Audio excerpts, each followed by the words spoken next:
Hi, my name is Artur Zembowicz. I would like to welcome you to my office at Dermatopathology Consultations in Needham, Massachusetts, a suburb of Boston. I'm joined by Dr. Dan Jones. Hi, Dan. How are you? I'm doing great, joining you from Columbus, Ohio. Yes, so we are here with Dan to do the next Dermpedia workshop on diagnosis that none of us want to miss. That is cutaneous leukemias. We will focus on a very specific entity of Blastic Plasmacytoid dendritic cell Neoplasm, but we will cover also its histological differential diagnosis. I'm very happy to have Dan as the speaker. We go back a long way with Dan to our days as residents at the Brigham and Women's Hospital. I think, Dan, you were a couple years ahead of me, if I remember correctly, 2 or 3, Yeah, maybe probably. 2 years ahead. Yep. Yeah, Yep. 2 years ahead. So that's where we met. And there are many, smart people at Harvard, but Dan was really always a standout. He, to me, coming as a junior resident, and obviously you evaluate your senior residents, and Dan was, absolutely amazing in his ability to remember the details, the minutiae of everything. And that it was very special. What it was very special, just also to put, everything in a context. So that was a really remarkable skill that I really remember that you had, and then obviously went on to do a lot of good things in hematopathology. He made tremendous contributions. Among his contributions was the topic was actually defining with some other contributors, of course, the entity that is going to be the focus of the workshop. Um, the so we can hear firsthand the story about BPDCN and how it was created, and and have a timely update. The workshop will consist of 2 parts, and actually there'll be a third part, which will be a Q&A session, which we'll do at the time more convenient for our attendees from Asia and Australia. We'll do it in the evening in April. So you will have an announcement. So today we'll focus on the lecture. So we'll share some knowledge with you, but next week, the focus will be practical sessions with slides where we will try to, show. Actually, Dan is going to do most of the work to share some, interesting cases and discuss different problems associated with this very critical differential diagnosis. Finally, I would like to acknowledge contribution and support of Stemline Therapeutics, who are supporting this, workshops. Stemline it has the first drug that is FDA approved that targets interleukin-3 receptor on blastic plasmacytoid dendritic cells, and through data, and obviously they have great interest in this disease, they realize that there are many patients who are diagnosed late, and there are many patients with different leukemias who are incorrectly diagnosed, and they wanted to enhance, the ability of dermatopathologists worldwide to correctly diagnose those entities. And in their wisdom, then they turned to me and Dermpedia with the idea whether we could, focus on this topic. And I was so glad to do that, because this is exactly what we want to do. This is exactly what Dermpedia is all about, which is to take difficult subjects and try to analyze them in great depth and provide education that will be applicable to everyday practice of experienced dermatopathologists and experts. So I think that is enough of my talk, and I would like to pass the microphone to Dan. And so Dan. Thank you, Artur, very much. It's interesting talking about the old days at the Brigham. That's probably where I was most centered in DermPath, hanging out with you and Phil McKee and Ray Barnhill and Klaus Piesum and all the others. There was a lot of fun, and I have over the years, although I'm a hematopathologist, spent a lot of time writing, working, and looking at DermPath cases. So I hope to share a little bit of that knowledge with you guys today. So I'm going to go ahead and share my screen. All right. So when Artur and I started putting this together, what we thought might be useful, in addition to talking about Blastic, Plasmacytoid, Dendritic cell neoplasm, is to talk more broadly about those heme entities in skin that are of such urgency that it's really important to try and get them on the first biopsy. So we will focus on the entity in question, but also talk a lot about other lesions that look a lot like it, and what I term the rogues gallery of leukemic infiltrates in skin. And really, you can think about BPDCN as a leukemia for all intents and purposes, although it has its own history markers and therapy, which is why it's important to distinguish them. So we'll talk about some of the differential within that category, some of the clues that you may not be dealing with inflammatory infiltrate, but instead a high-grade heme tumor, how to work it up, what the role of molecular testing is, and just close with some of the other heme entities that belong in this emergency category. And by emergency, I'm really talking about the fact that these are lesions that can kill within weeks to months if they're not diagnosed, and sometimes even days. So they really are true emergencies, clinical emergencies. So we'll cover lymphoblastic leukemia as an example of a lymphoid tumor, gamma delta T cell lymphoma at the end, and EBV positive T cell NK lymphomas. But mainly we'll focus on acute myeloid leukemia, its precursor lesions like chronic myelomonocytic leukemia and plasmacytoid dendritic cell neoplasm. So those are the rogues gallery that we're going to be talking about. And we have to start, like everything in derm, there's lots of words that have been used to describe this entity over the years. Probably the earliest was chloroma, and this is a lymph node from a patient with AML in the skin. And you can see chloroma refers to the green color of myeloperoxidase when it oxidizes in air, and which gave rise to that terminology. But as we'll talk about today, most myeloid malignancies in skin actually don't express myeloperoxidase, so they're not green. So chloroma isn't a great term. Myeloblastoma was the term that was in vogue, but as we'll point out today, almost all these tumors are either dendritic cell or monocytic or myelomonocytic, so that probably wasn't a good term. Granulocytic sarcoma is another term, but of course it's not a sarcoma and it has few granulocytes, so that's kind of a bad name. This is a mouthful that the WHO put together, extramedullary myeloid tumor. So in the end, I actually favor calling these leukemia cutis, except for the special entity we're going to talk today, which has its own separate therapy. So we want to give it its own name as much as possible. And why do I like the term leukemia cutis for these kind of myelomonocytic, highly aggressive tumors? Because I think it conveys to the clinicians very clearly that this is something serious, and this is something that they need to work out more. And I think whenever possible, top-lining with leukemia cutis does convey that sense of urgency.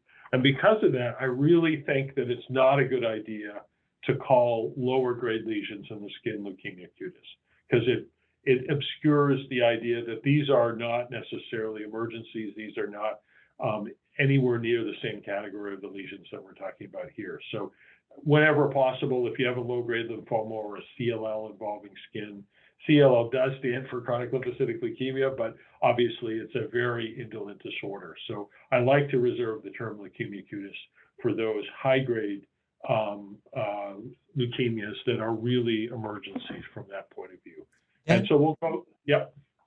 So the key is how the clinicians understand the diagnosis. So what you're saying is that when you put the leukemia cutis, and even if you don't do anything else in terms of defining it any further, I think it will be sufficient to really help clinicians to focus and do additional workup that may define the diagnosis, even if we cannot do it any further.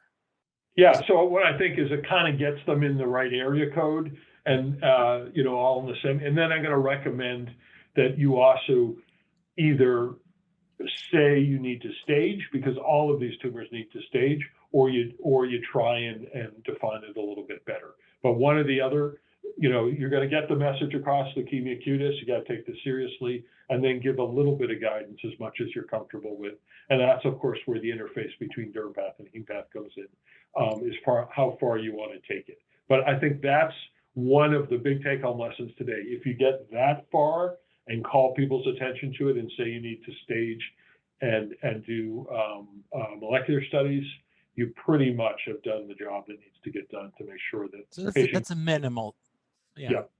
And the patient gets seen the next week and the process gets started. Because as we'll talk about, molecular classification and targeted therapy is now an element of all of these disorders. So there's going to need to be a workup after this. So the faster you can get it done, the faster the patients can get treated. And so on this list, acute myeloid leukemia, lymphoblastic leukemia, BPDCN, and other types of acute leukemias, they all have targeted therapies now. And so the workup really has to include molecular once the general leukemia cutis is made.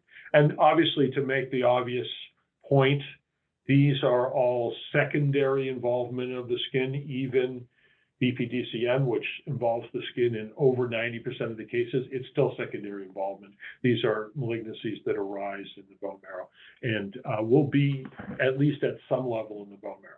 So here's the other take-home lesson. I'm showing you the rogues gallery here of AML, BPDCN, lymphoblastic leukemia, and the earlier chronic myeloid monocytic leukemias, but they all look very, very similar. So they can all look dense mid-dermal infiltrates or more sparse perivascular periadnexal infiltrates. As you can see from these pictures, they all generally spare the overlying epidermis. And that's a key distinction from most of the lymphomas in the skin. So that's a really important focus to say. But basically, we'll show all the different morphologic variants that you can see of this disorder. But basically, you're going to get a general morphologic impression, and then you're going to want to use immunohistochemistry to narrow it down. So the other major take-home morphologically is go to the highest power that you have on your scope to look at these cases.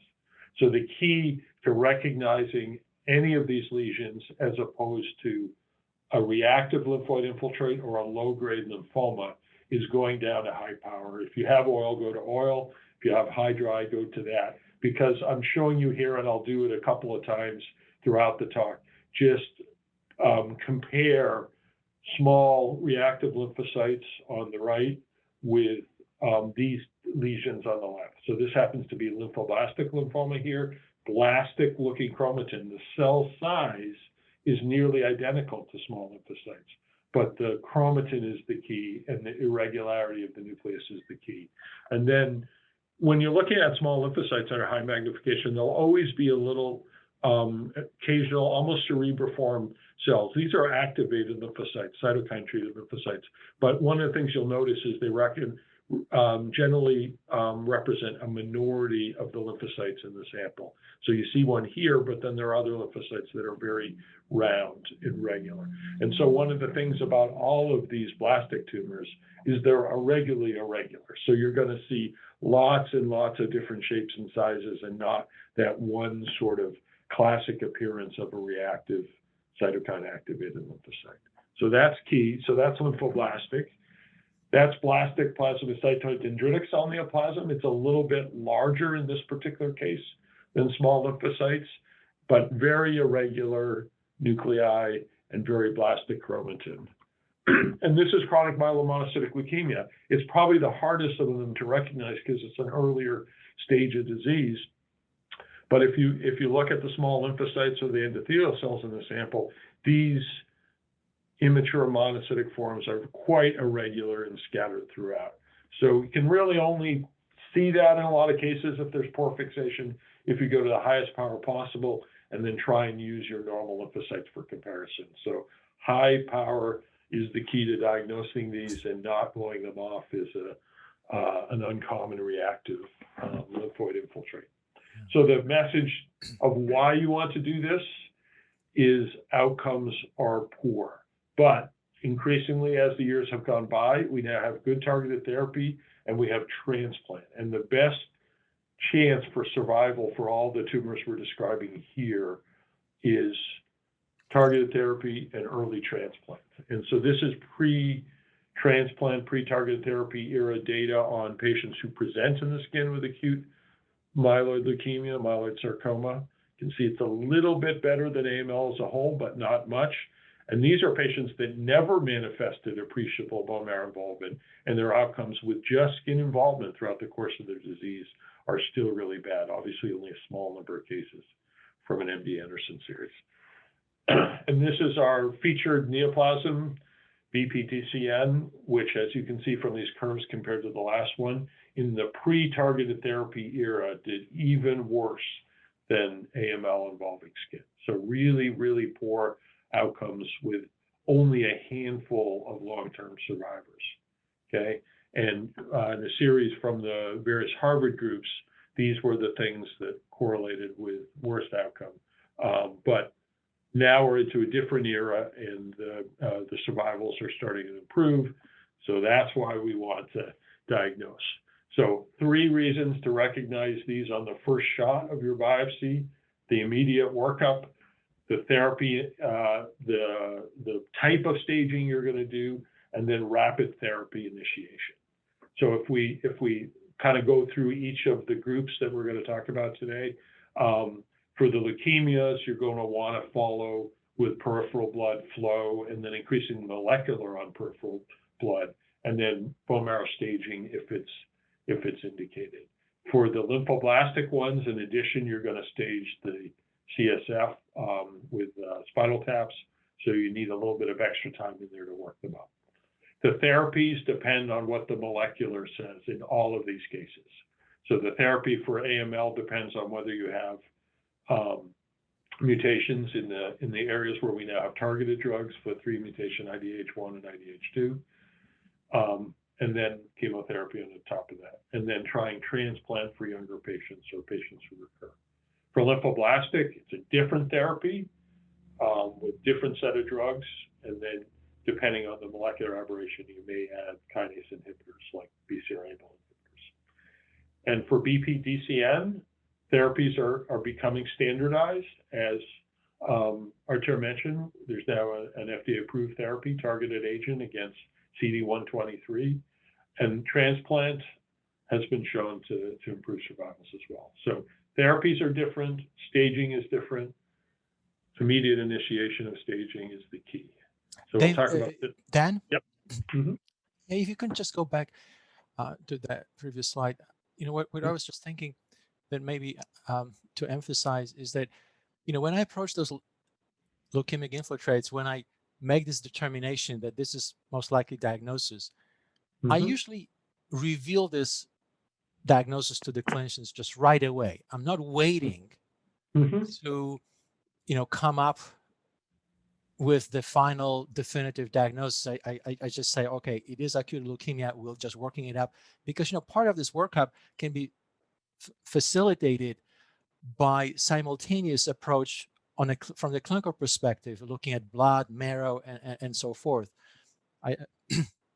Yeah, I think that's a really good point. And flow cytometry is a much more adaptable technique for a lot of these markers. So there aren't a lot of labs that have the full set of BPDCN markers in paraffin, but a lot of them have them by flow cytometry. So it's probably a quicker route to even waiting for one day to get your immunovac to just trigger a flow cytometry study and get the answer that way. Yeah, I usually automatically issue a preliminary diagnosis and let the clinicians do their work as well.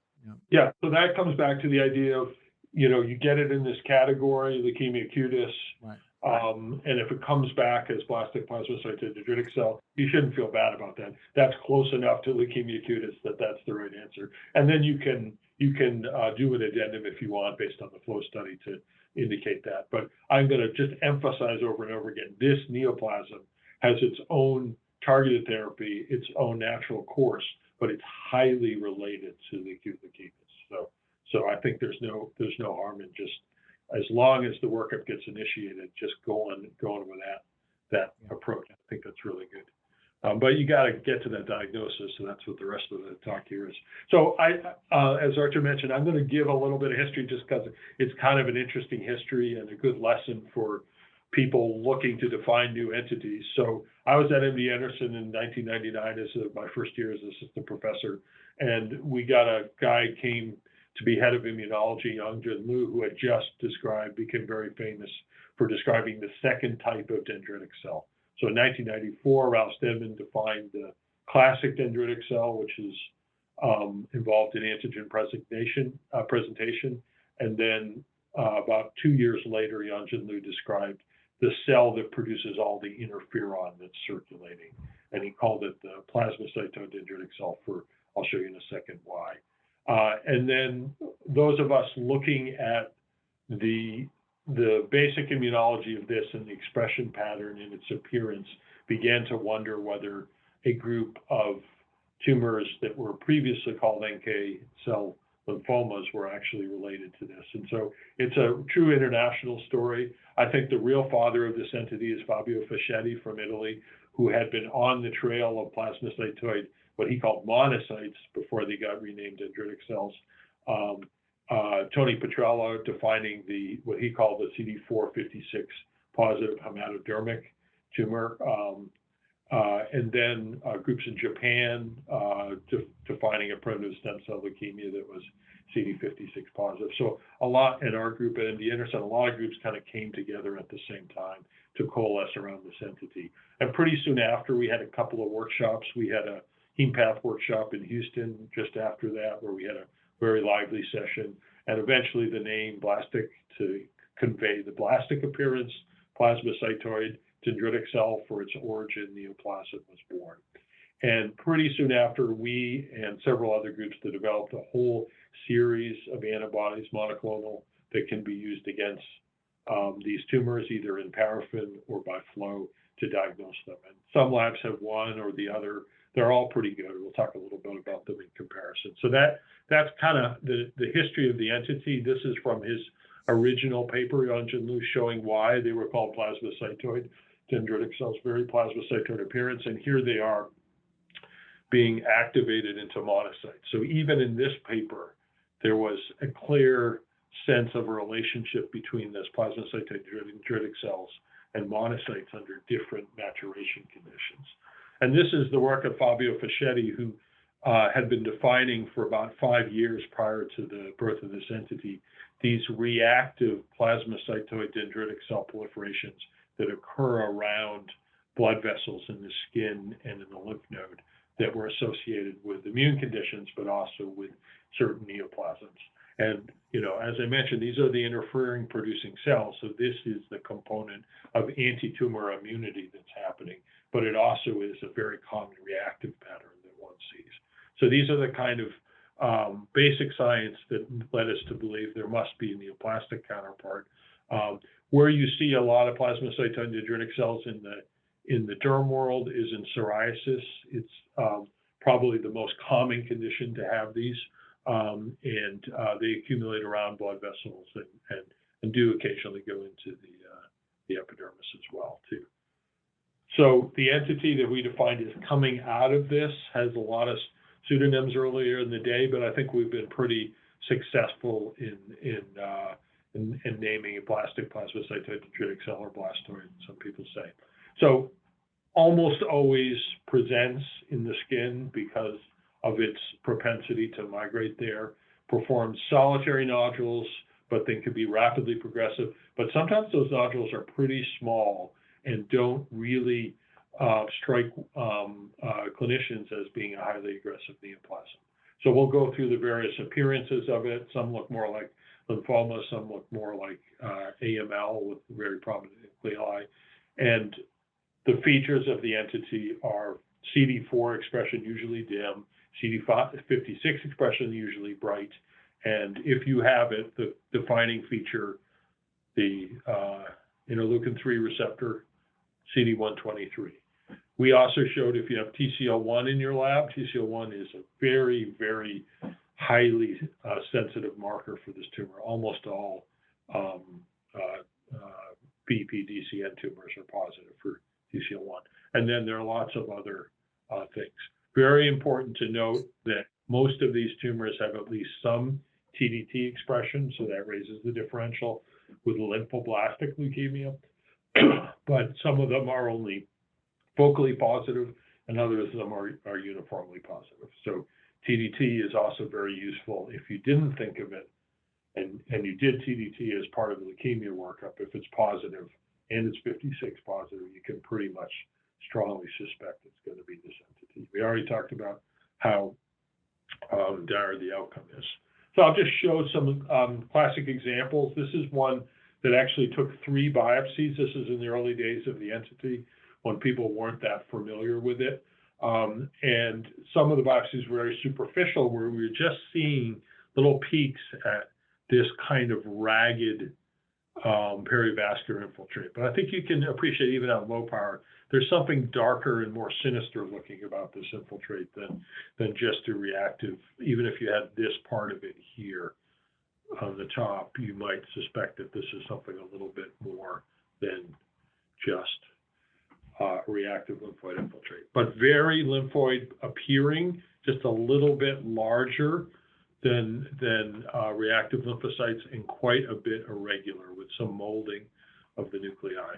And then if you go to high power, which I recommend you always do for these, you'll see that in some areas where it was better preserved, you see blastoid forms, and then you see ones with very prominent nucleoli.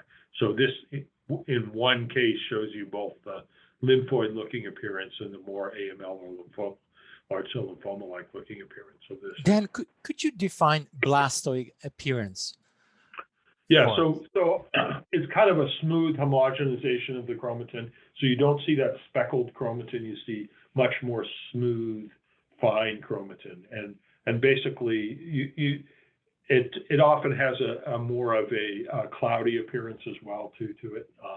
So that's kind of what we're seeing in these areas here, as opposed to obviously here we're seeing very prominent nuclei, and these tend to be the mitotically active forms of these, the ones that are not. So here's the panel. We just went over that. So a point to make about CD4 expression in these tumors, it's often quite weak, and it often has this very prominent membrane accentuation. So that's something to look for. Whereas the 56 tends to be much brighter. And obviously, if you have CD123, it's going to be very bright usually. And then TCL1, very, very strong. Okay, it's generally negative for lymphoid markers, although some of them have been reported to be positive, and we do see that as well for CD2. And you can sometimes see a little tiny bit of MPO.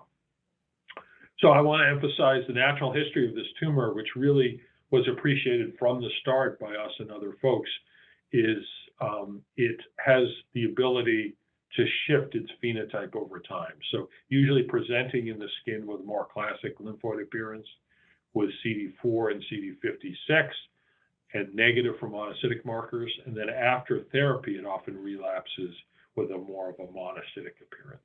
So if you see that history and you're confused about patient have AML or patient have Blastic, Plasmacytoid, Dendritic cell neoplasm, a lot of the time the tumor is shifting from one phenotype to the other. And here's a case where after therapy of a sort of classic skin presentation, it relapsed as AML. This is in the bone marrow, obviously CD30 positive, but there was still Blastic, Plasmacytoid, cell neoplasm in the background of that case. And that's not an atypical finding.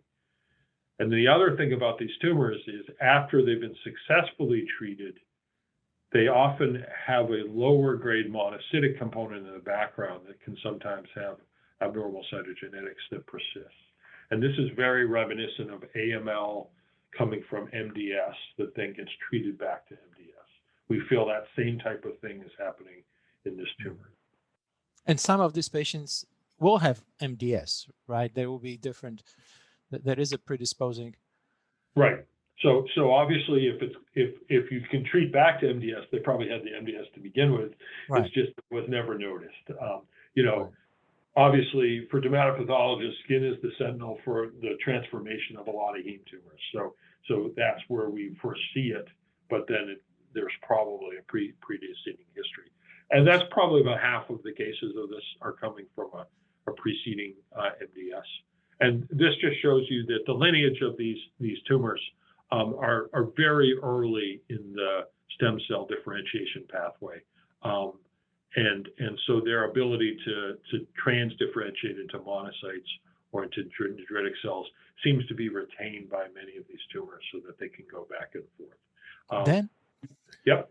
So that is also probably why kind of substantial proportion of these tumors may express S100, which may be pertinent for dermatopathologists, right? And that's because of they kind of they are related to dendritic cells. Is that? Yeah, there was a whole industry actually of people publishing papers on plasmacytoid dendritic cell neoplasm expressing this marker or that marker or this marker. And I think some of that was the effects of therapy on them. But obviously you want to go for the core set of markers. If they're not 4 and 56 positive, and especially if they're not 123 positive, you probably just want to put them into that leukemia cutis category. So, if it's not a classic entity with at least partial expression of those 3 markers, I think it's probably best just to say leukemia cutis and say it has features of this or that. I think it's probably a good. But dermatopathologists always want to know all the tumors that express S100 because that may be. Yeah, absolutely. Yeah, so this tumor problem. Can express CD2, as I mentioned, it's a T cell marker, but very rarely CD3. So that helps because most people use CD3 as their first marker. Very rarely CD20. So I'll show a panel, but if you're using 3 and 20 as your markers, generally they'll be negative for both of them. So just some clues for both this tumor and leukemia cutis in general that you may be dealing with more than just the reactive lymphoid infiltrate. Obviously, these tumors tend to produce a lot of pro-fibroblastic cytokines, and so crush artifact due to fibrosis is very common. A lot of people commenting on, and it's true, the single file infiltration pattern of leukemic blasts in the skin, very characteristic of almost all of these entities. I think we lost our ragged border, but this kind of patchy involvement of the subcutaneous tissue, as opposed to more paniculitis-like uniform involvement, is very, very characteristic of leukemia. And then, as we talked about, this high power regularity and plastic appearance of the chromatin is very good. So I'll just run through a few cases that are more subtle of both BPDCN and leukemia cutis. So if you see this low power on a bad day, maybe you just blow it off, Yeah. And clues that it might be something worse is the ragged nature of the infiltrate and the fibrosis around the follicle. At least worth a second look. And then at high power, once again, morphology is not that perfect, but we want to show some real world cases. You get a little bit of molding and a little bit of just too dark. The nuclei are just a little bit too dark. And then you throw a 56 on it, and that's what you get here. So this is extensive involvement by plasmacytoid dendritic cell, but just very subtle. So everything here is the entity. And it's intended to be a little bit of a scary case to kind of focus when you see these types of ragged infiltrates, especially single file infiltration. That's the time to go to high power and see. So this is kind of a common first tier. So you see something you're not exactly sure Is this monocytic? Is this blastic? Is this lymphoid? Or is it, you know, some other type of tumor? That's a pattern I use. And I'm still kind of old school for melanocytic markers. I like S100 for the reason you just talked about, because it has multiple uses, but obviously much more non-specific than some of our new markers, SOX10 and other melanoma markers. Okay, so basically for blastoid, plasmacytic, dendritic cell neoplasm, plasmacytoid, you're going to see a negative for CD3 and CD20 and dimly positive for 4. So that's your clue that something is going on that you want to expand. And then your second tier is going to be really focused on trying to decide what type of hematopoietic infiltrate it is likely to be. So remember, CD4 is a monocytic marker as well as a dendritic cell marker. So you have to kind of do some of your immunos to kind of help differentiate that. I'm not a big fan of using CD45, but in this context, it's really useful if it's negative for 3 and 20, just to make 100% sure you're in the heme ballpark. And then, you know, some constellation of monocytic markers. I'm a big fan of lysozyme, but it can be a little dirty depending on the lab. So CD43 is also a really good monocytic marker if you have it in your lab. And then you want to exclude blasts with CD34 and CD117. So these are myeloid blast markers. And then, as I mentioned, TDT is very useful because if it's TDT positive and it's 4 positive, and it's negative for T cell markers, you've got a diagnosis, and then you're going to remember to do 56, and you're off and running. So your second tier in a lesion that's you think is heme, but is negative for 3 and 20, but positive for 4, you're going to probably want to put some effort into doing that distinction. So 45, yep. But this applies to all the leukemic, to the workup of all the leukemias, right? Pretty much. Yeah. So obviously, if we're gonna touch on what happens if it's 3 positive or 20 positive, right? Then you're off on a different differential. Right. But if it's negative for 3 and 20, positive for 4, that's when you're going to bring in these: is it monocytic, is it myelomonocytic, or is it blastic, plasmacytoid, dendritic cell neoplasm? That's really the thing. And we throw, hemopath people often throw 138 in there because plasma cells are so ubiquitously indiscriminate in how they mark that that if you've got something which is negative for 3 and 20 and looks heme-like, it doesn't hurt to rule out that it's actually a plasma cell neoplasm. And then depending on where you go, if you have a deeper menu, you can do your additional markers. Or, as Artur mentioned, I think it's a really good strategy. Just call up your clinician and say, "This is leukemia cutis, and why don't you work it up further in the blood?" And it's a reasonable strategy to take. So here's another one intended to kind of give a little bit of caution about really looking at these infiltrates and why sometimes it takes a second biopsy.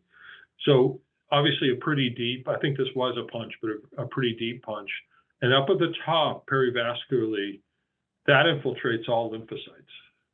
So this is reactive lymphocytes in the superficial and mid-dermis. And then you come down here into this area, and we start to see this more worrisome infiltrate, much more immature.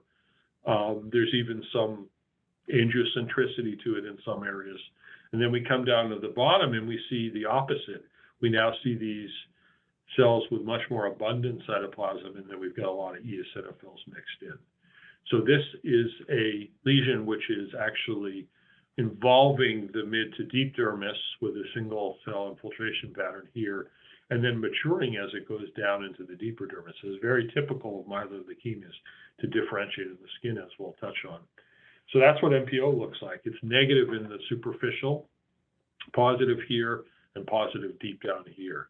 No blasts. These are all blood vessels by CD34, and no appreciable lysozyme, but a lot of MPO. So this is acute myeloid leukemia involving the skin with only a few blasts and mostly differentiation. So this is a leukemia cutis which is quite common in leukemia cutis, where the blasts in the bone marrow are immature and the involvement in the skin is more mature. Not granulocytes, not really mature neutrophils, but immature myelomonocytic forms that are not pure blasts.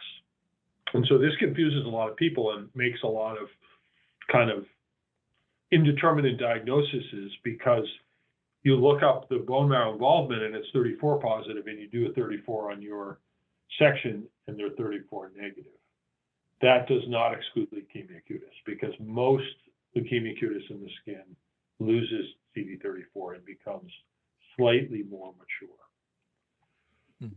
So what markers can you use to pick it up? I like MPO because it casts a broader net, but you can also use CD117. Some will be positive, and if they're monocytic, they'll be positive for lysozyme. So the key to recognizing what's MPO in granulocytes as opposed to what's MPO in leukemic blasts is going down to high power and noticing that these are immature myelomonocytic forms. They're not actually hypersignated granulocytes. So that's really important to remember, that 34 is usually lost in the skin. So then we recommend a workup, and this patient had in the blood fairly unremarkable normal karyotype AML with full blast differentiation, but in the skin, the leukemia had more matured. So some general principles of leukemia cutis: common site of relapse and presentation, often produces leukemic vasculitis, a paper that actually Scott Artur and I wrote when I was still a resident at the Brigham. Wow. As I mentioned, they almost always have more mature appearance than the circulating blasts in the blood. And the phenotype is overwhelmingly monocytic or myelomonocytic. So MPO and lysozyme, got to do them together, and usually you see a mixture of both of them. As we mentioned, CD34 is not a good marker for this. We still do it. Sometimes we get lucky, but in general, expect it to be negative in most of your cases of AML involving the skin. And most of the patients that have skin involvement are normal karyotype, but there's a high incidence of the targetable mutations. And so generally, it's not necessary to do the molecular in the skin. You just do the blood or the bone marrow. But if there is no blood and bone marrow involvement, we can now do, almost all labs now do, an AML panel in paraffin as well too. So then, these additional molecular workups, are they initiated by hematopathologists or by oncologists now? What's the... Yeah, so we've kind of moved into the era where if you call them and say leukemia cutis, they'll do the whole workup on blood pretty much. And if the blood is involved, they'll stage eventually in bone marrow, but they'll do their whole treatment plan. They'll usually do a CSF if it's a high-grade tumor that they suspect might be involving the CSF. But we've really moved into the era where a lot of the workup is already done. At our institution, we do 1 or 2 day turnaround time, FLT3 and IDH, so that they can be enrolled in those trials or put on those agents. And so it's been very effective in compressing the time needed to do the workup to shifting to blood. So a lot of it's already done by the time the bone marrow is even done. So it's moved in that direction. And in general, the karyotypes aren't quite as good in blood, but we have fish panels that they do, so we can pick up most of the aberrations. So coming back to phenotypically, blastoid plasmacytoid dendritic cell neoplasm is CD123 positive, usually 34 negative, usually MPO negative, usually lysozyme negative, whereas AML will be the reverse. But their genetics are actually quite similar. So many of the mutations that are most common in AML are also common in BDCN. And the cytogenetic changes kind of reflect the differential appearance. Mostly myeloid changes like 5q, but also some lymphoid changes like 12p and 6q. So a mixture of the two is often seen in this tumor. And it's confusing to do clonality rearrangements because some of them have background clonal populations and some of them have incomplete rearrangements. but in general, most of them are negative. All right, so I just want to close the discussion of leukemia cutis with the hardest to diagnose, and perhaps the most common, actually, which is chronic myelomonocytic leukemia. So this is a chronic myeloid neoplasm that has a high propensity to turn into monocytic leukemia. Often has an MDS background, and so some people have called it an overlap between MDS and myeloproliferative. And it's very polymorphic in the skin. So this is a classic case here. You can see recognizable monocytic forms, and then some forms which are hard to tell but are immature monocytic forms, and then some other cell types which are maybe myeloid. So usually a mixture, sometimes EOs, a lot of lymphocytes usually add mixed. So it can be a little hard to diagnose. I lost my, that one's coming in the background. So you have to peek at it from back here. So if you peek at it, you can see very edematous mid-dermal infiltrate, very polymorphic, but a little immature. Cells with a lot of cytoplasm, those are going to be monocytic, and cells with less cytoplasm, those are the more immature forms. Here's lysozyme, and you can see it's sporadically positive. There'll be lymphocytes mixed in. So the key to recognizing this entity, and it's definitely the hardest of the entities, is the very atypical cytomorphology. So there's no question that these are atypical cells. And then when you mark them, they turn out to be monocytes, and very atypical monocytic infiltrates in the skin. You really want to raise the possibility of, could this be a chronic myelomonocytic leukemia involving skin? And why is it a derm emergency? Because many of these cases rapidly progress to monocytic leukemia. So they really need staging of blood and bone marrow to see at what step of the process. So this is one tumor, if you're having trouble with, and you're really not sure, is this benign, you have two options. One is recommend they do a workup on the blood and bone marrow, or do genetics on these lesions themselves. Okay, so do an NGS panel. And that's what was done in this case. And this had a JAK2 mutation and a TET2 mutation. These are characteristic changes in chronic myelomonocytic leukemia. So in this particular case, it was presentation in the skin, and it was molecular that really solidified that that's what was going on in this patient. Because sometimes the skin is the primary site of involvement for a while, and it can take a little bit of time to get there. Okay, so the hardest of the tumors, because it's very polymorphic, but high power, you see these irregular forms. You do your lysozyme, and these are lysozyme positive, and that's what leads you to your diagnosis. So these cells are quite small. Yeah, very small. You know, as we've shown on the high powers, a lot of these are about the same size as a normal lymphocyte. They can be quite small, and that's why they create so many difficulties. Mm-hmm. So that's where the immuno can be really helpful. So your TDT is great because, you know, you're not going to get TDT under any reactive conditions. So you do your TDT, and these cells are TDT positive. So now you know it's a leukemia cutis or a plasmacytoid dendritic cell. And monocytic leukemia can actually be TDT positive as well. So it'll pick up your lymphoblastic, some of your monocytic, and your BPDCN. Okay, and then if you have 123 strongly positive, you're in that category, or 456 positive. Strongly, you're in this category, but remember, monocytic leukemia also expresses both of these. So really, this is the marker that distinguishes those. And then conversely, lysozyme positive, it's going to be messy. It's going to be a subset of cells, but you get those atypical cells and are definitively positive. That's when to trigger and say, hey, we got to work this thing up in the blood and bone marrow. Or do genetics, you'll make the diagnosis in the skin. Essentially 100% of these myeloid tumors will have a mutation in a fairly small NGS panel. So it doesn't really matter which panel you do, as long as it's got about 50 genes in it, you'll get a nice mutation, and you'll be able to make the diagnosis. Then there's a question about CMML1 versus CMML2. Mm-hmm. I know it's about low grade and high grade. Yeah, so CMML1 goes to CMML2, goes to acute monocytic leukemia. It's a continuum. It depends on the number of myeloblasts you have, but we just got through talking about the fact that when heme things go to the skin, they get more mature. So it's not really possible to stage the stage at which CML is at in the skin. The really only criteria for that are blood and bone marrow. So you need to have a blood and bone marrow to be able to. All you can say is that there are immature myelomonocytic forms there. Recommend staging on those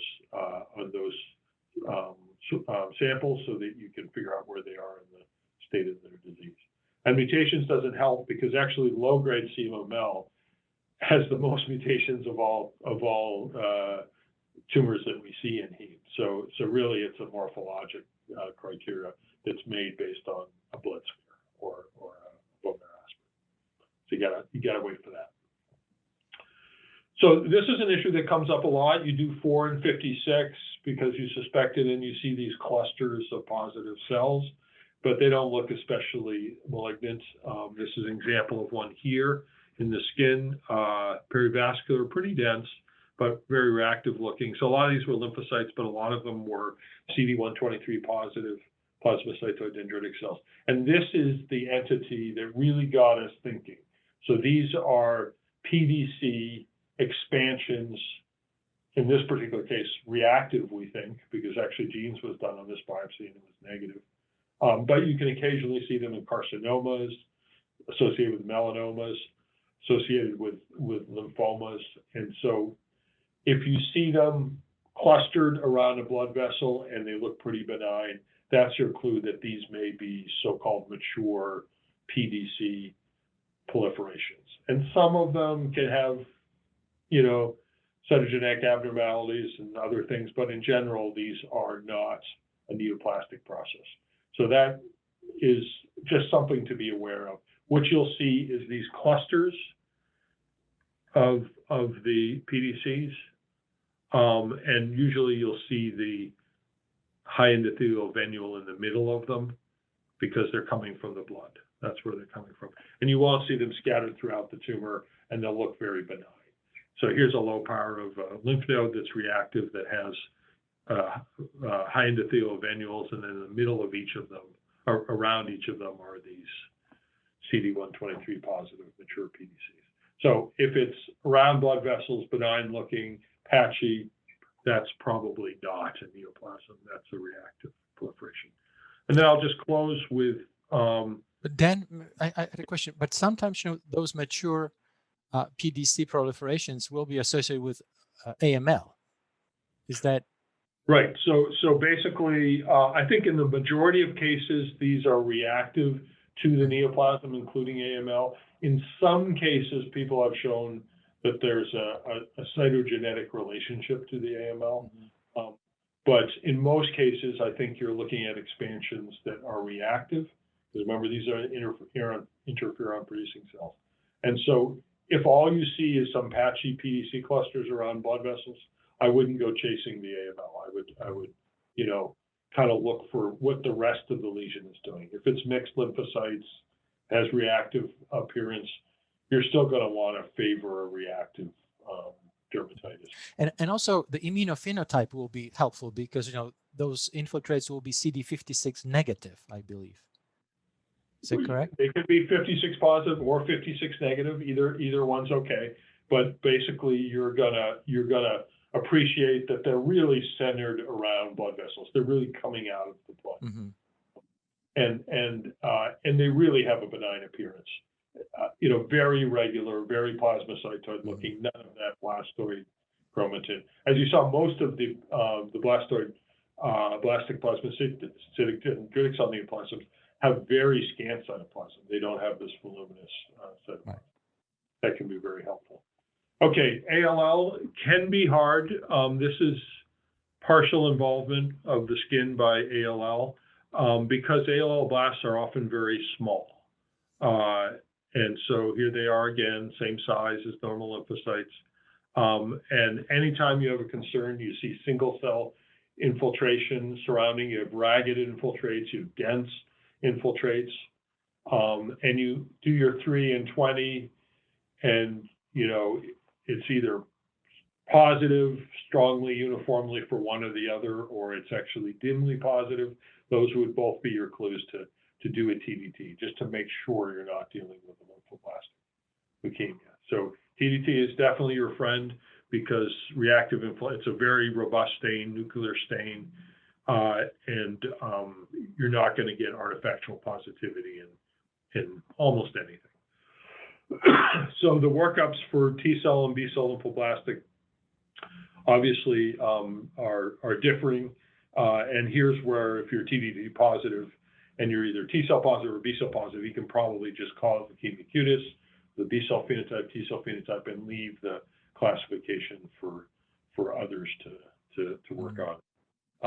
But there's two stains that I definitely recommend that you do.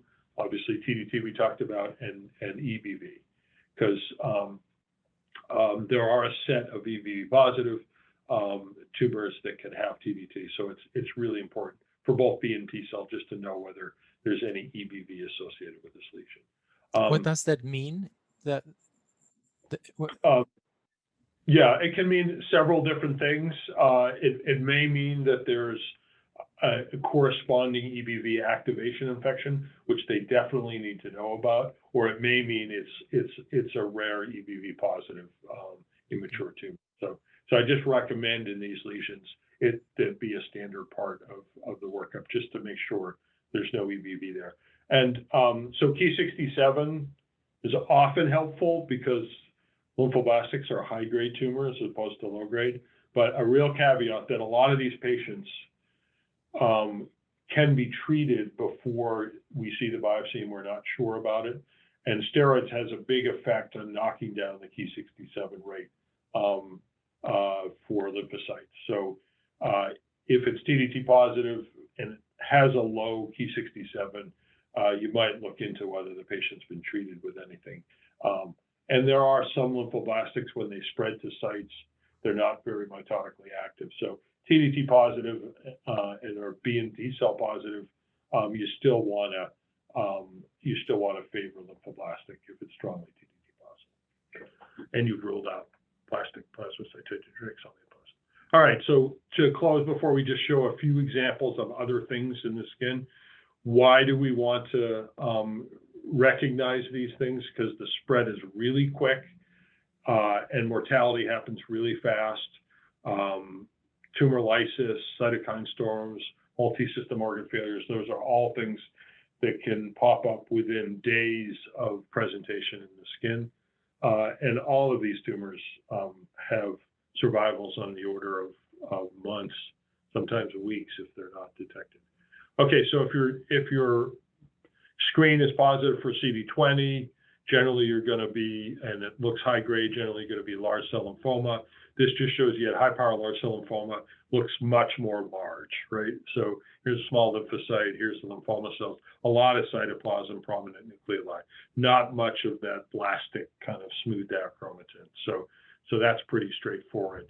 So here's another infiltrate, and the difference between this and most of the leukemic infiltrates is you can see it's actually going up into the epidermis here, okay? And then you look at the lymphocytes, these are small, these are irregular, some of them are blastic looking, but now we have epidermal involvement, okay? And this is classic for gamma delta T cell lymphoma. And the other thing about gamma delta, since it goes up into the epidermis, is it causes necrosis. And so almost all of these lesions are presenting with necrotic papules and nodules and tumors. So that's a very helpful feature. Whereas leukemia cutis, we said, mostly presents with purpura and redness and erythema. So these are much more likely to produce necrosis. And the key when you do your second round of T cell markers is they'll be negative for 4 and 8. And if you have delta TCR, they'll be positive for delta TCR. Okay, so very aggressive, but tend to go up into the epidermis and down into the subcutis. In contrast to most AML will produce this necrosis or in early stages infiltration. Dan? Yep. May I just interrupt very quickly, because we are already been chatting for an hour, and for all you folks who have to go somewhere, I would like to let you know that this lecture is going to be recorded and available on the Dermpedia website.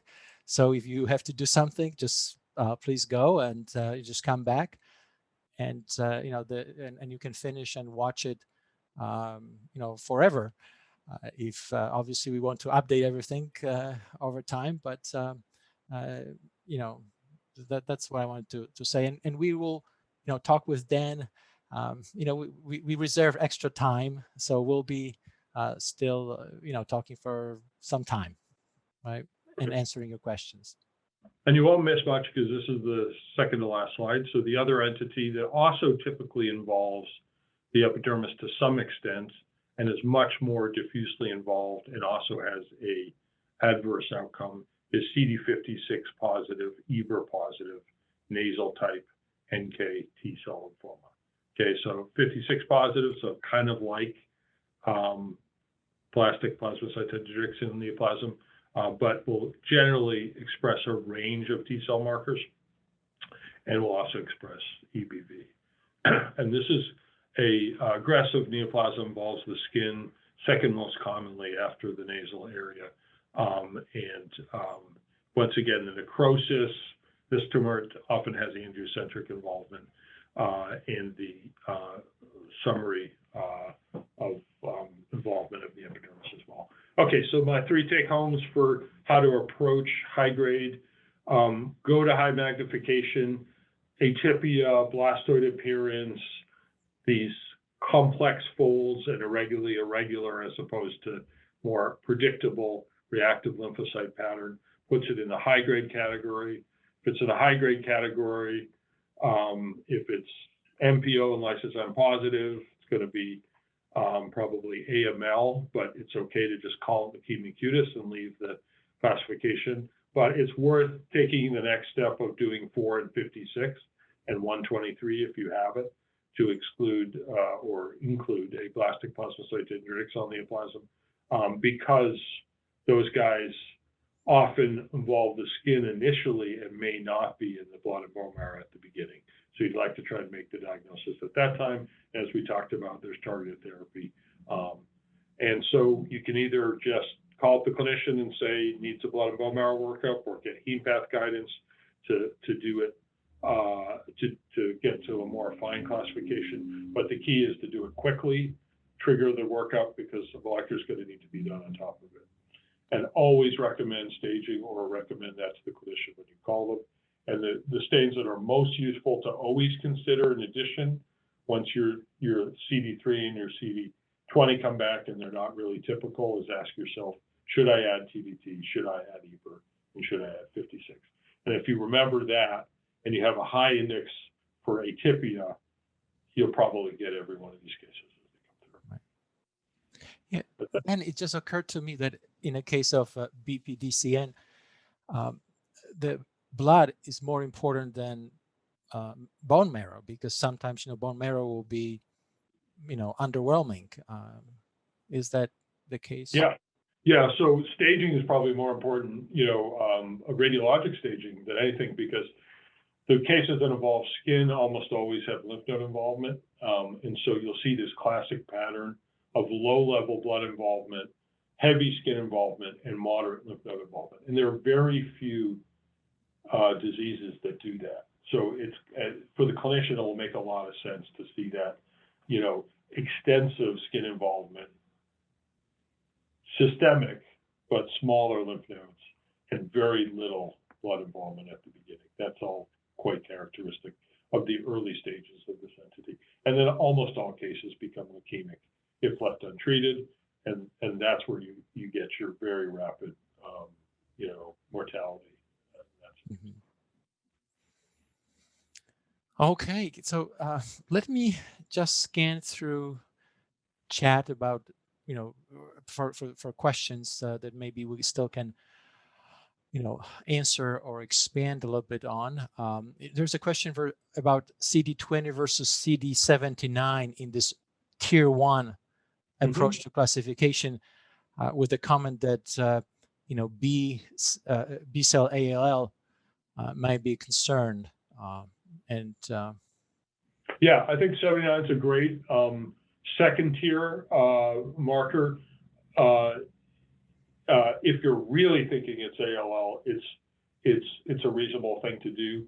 If you're really thinking it's ALL, you're probably going to do TDT plus CD19 if you have it in your lab. So if you're going directly at ALL and you already recognize that's probably what it is, maybe the patient has a history or something like that, I would recommend TDT plus CD19. That's going to be your highest chance of getting positivity.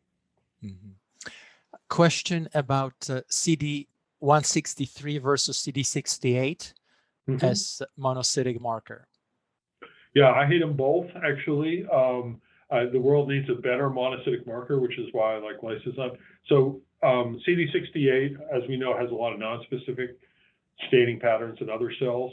And CD163 has very little nonspecific pattern, but it really only marks the most mature subset of macrophages. And so most monocytic leukemia is in between a blast and a mature macrophage, and it tends to be negative for CD163.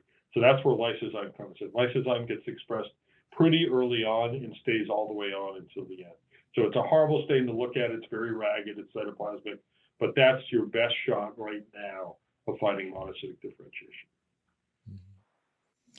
There were a couple questions about, histiocytoid variant of Sweet syndrome and AML, and I would probably, I probably think that one of the impetus for this question was that, sometimes we see in a context of myelodysplastic syndrome. Yeah, I mean, those kind really of a transient, infiltrates that are very hard to diagnose, and sometimes those infiltrates present clinically and they go away, and it can go on for some time. Yeah. So I tend to think that whole literature about Sweet syndrome is somehow related to the underlying hematologic disorder. But the short answer is, I said that leukemias, when they go to the skin, they do mature, but they don't mature all the way up to granulocytes. So if you really have a neutrophil-rich Sweets infiltrate, your chance of that being leukemia cutis is very, very low. So I think if it's really all neutrophils and it kind of Sweets patterns, some vascular damage, and clinically fits that, you can do your CD117. You can look at the cells that are MPO positive and see if any of them are immature. But generally, that's a paraneoplastic phenomenon of MDS and probably not leukemia cutis. But it can be tough in some cases where it's not all granulocytes. There's some immaturity to the infiltrate. Mm-hmm.